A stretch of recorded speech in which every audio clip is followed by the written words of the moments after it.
குழந்தைகளும் உங்க வீட்டுல பெண்களையும் நிம்மதியா எந்த கவலை இல்லாம வீட்டை விட்டுட்டு அம்மா போயிட்டு வாமா, வேலையை முடிச்சுட்டு வாமா, படிச்சுட்டு வாமா, சாயங்காலம் பத்திரமா வந்துருவேன் இல்ல அப்படிங்கிற ஒரு உறுதியோட எத்தனை பேரால இன்னைக்கு இருக்க முடியுது?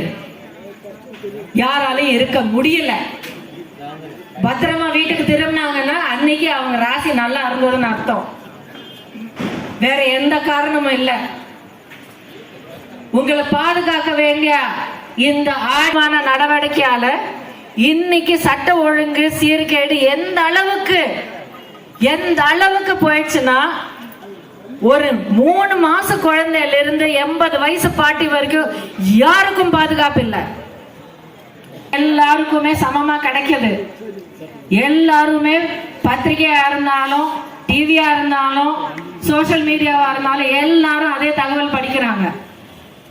அப்ப நம்ம நின்று யோசிக்கணும்,